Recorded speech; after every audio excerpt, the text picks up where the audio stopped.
आज भी मैं देखता हूं कि दूसरा कोरोना का वेव आ गया। हमारे सारे नेता या तो क्वारंटाइन हो गए हैं, या तो आईसीयू में चले गए हैं, या आइसोलेशन में चले गए हैं।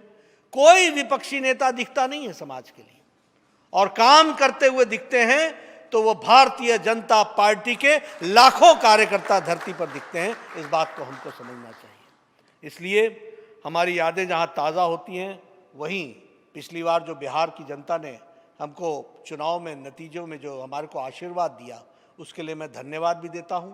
और जिस तरीके से भारतीय जनता पार्टी के लिए एक अच्छा मैंडेट आपने दिया, उसके लिए मैं विशेष करके आपको धन्यवाद देता हूं। और मुझे यह भी कहना है कि आपने उस अपने जो आरजेडी के टाइम का गुंडा राज था, फिर चाहे वो राज जिसमें हम कहते हैं कि लोगों को एक्सटॉर्शन करना, लोगों के साथ ज़बरदस्ती करना, और उसी तरीके से एक तरीके की एक इंडस्ट्री चलाना जिसको हम अपना एक्सटॉर्शन करने के लिए जो इंडस्ट्री चलती है, उस तरीके की बात और वातावरण देखने को मिला था। इसलिए जो रोल ऑफ ऑपोजिशन था वो बहुत ही निरर्थक ऑपोजिशन रहा। जनता ने बिहार की हमको आशीर्वाद दिया, हमें सफलता दी, उसके लिए मैं पुनः धन्यवाद देता हूं। और मुझे पूरा विश्वास है कि हमारे नीतीश कुमार जी के नेतृत्व में बिहार एक अग्रज राज्य के रूप में आगे बढ़ते हुए पूरी ताकत से लगेगा, ऐसा मैं विश्वास रखता हूं। मित्रों, हमारे डॉक्टर संजय जायसवाल जी ने कोविड के बारे में बहुत गहराई से आपके सामने रखा है, किस तरीके से बिहार कोविड के साथ लड़ा है।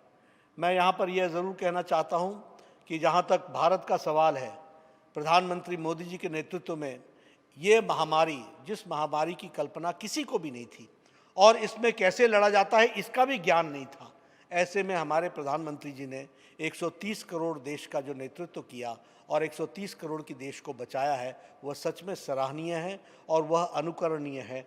और हमको जिस तरीके से उन्होंने फैसले लिए, समय समय पर बोल्ड और टाइमली डिसीजन लिया, इसको भी हम सराहते हैं, इसको भी हम ज़रूर उनको धन्यवाद देना चाहते हैं। मित्रों, हमें मालूम है पाश्चात्य देश हमसे ज़्यादा स्वास्थ्य के दृष्टि से, स्ट्रक्चर के दृष्टि से, इंफ्रास्ट्रक्चर की दृष्टि से ज़्यादा मजबूत थे, लेकिन यह पाश्चात्य देश ने भी कोरोना में अपने आप को एक तरीके से असहाय माना। लेकिन प्रधानमंत्री जी ने समय पर लॉकडाउन लगा करके देश को तैयार किया और देश को कोरोना से लड़ने के लिए तैयार किया। आप याद कीजिए, एक समय में हमारे पास कोरोना की टेस्टिंग की कैपेसिटी सिर्फ 1500 प्रतिदिन थी, और हमारे पास लैब के नाम पर एक national institute of virology Pune हुआ करती थी।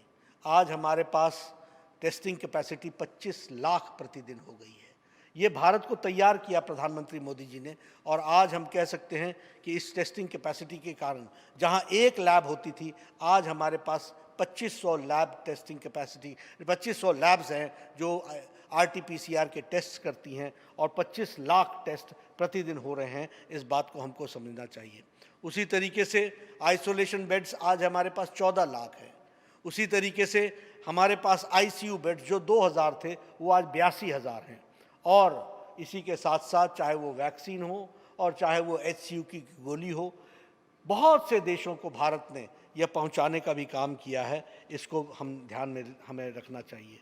और जैसा कि अभी संजय जी बता रहे थे कि आपके यहाँ भी कोविड मैनेजमेंट में लगभग 28,260 बेड्स हैं, और उसी तरीके से ऑक्सीजन युक्त बेड्स लगभग 16,900 हैं, 800 हैं। उसी तरीके से ICU बेड्स 1582 हैं। और जो आपके यहाँ ये आपदा संपूर्ति पोर्टल है, उसमें भी आपने DBT के माध्यम से लोगों को 6,000 रुपये की राहत पहुंचाने का काम किया है। तो इसलिए बिहार ने भी एक अच्छे तरीके से इस काम को आगे बढ़ाने का, इस लड़ाई को लड़ने में अपना योगदान किया है। मित्रों, अभी बहुत चर्चा ऑक्सीजन के बारे में हुई, और ऑक्सीजन के बारे में आपने कल दिल्ली की रिपोर्ट भी देख ली, किस तरीके से लोगों ने ऑक्सीजन पर राजनीति की है, वो भी हम सब ने देखा है। लेकिन प्रधानमंत्री जी ने इस देश को 1 सप्ताह के अंदर ऑक्सीजन की कमी से दूर किया, यह बात हमको समझनी चाहिए।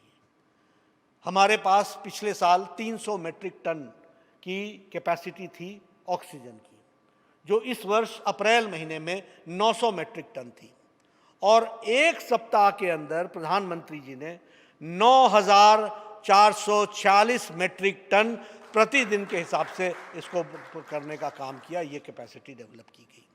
और इसके साथ साथ आपको जानकर के खुशी होगी कि हमारे ऑक्सीजन के टैंकर्स, इनकी संख्या 1,681 हो गई।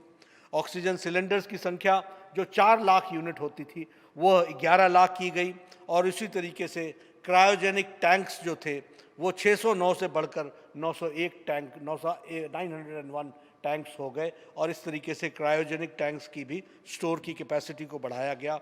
और इसके साथ साथ अब 1500 पीएसए प्लांट्स, यानी प्रत्येक ज़िले में एक पीएसए का प्लांट ऑक्सीजन का लगाया जा रहा है।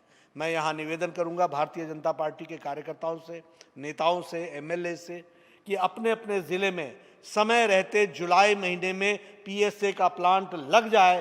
प्रधानमंत्री जी ने पीएम केयर फंड के तहत इसके लिए आपको पैसे आवंटित किए हैं, और 1500 पीएसए प्लांट्स लगने हैं, तो उसमें भी हम अपने आप को जोड़ने का प्रयास करेंगे।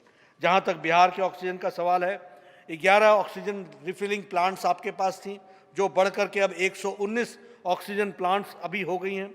आपके सेकंड फेज़ के कोटा में आपको per day 400 metric ton Bihar को दिया जा रहा है, और उसी तरीके से 115 मेट्रिक प्लांट्स लगने हैं बिहार में, उसमें अभी 71 प्लांट्स अभी सेटअप हो रहे हैं सेंट्रल गवर्नमेंट की तरफ से। मैं आपसे निवेदन करूंगा कि यह जो 71 प्लांट लग रहे हैं, इस प्लांट्स को हम निश्चित रूप से सुनिश्चित करें कि ये समय रहते अपने लग जाएं, और ऑक्सीजन की आगे आने वाले समय में कोई कमी ना रहे, इसकी हमको चिंता करनी पड़ेगी। अगर आपको हमारा वीडियो पसंद आया हो तो इसे लाइक करें, सब्सक्राइब करें और साथ ही बेल आइकन दबाना ना भूलें।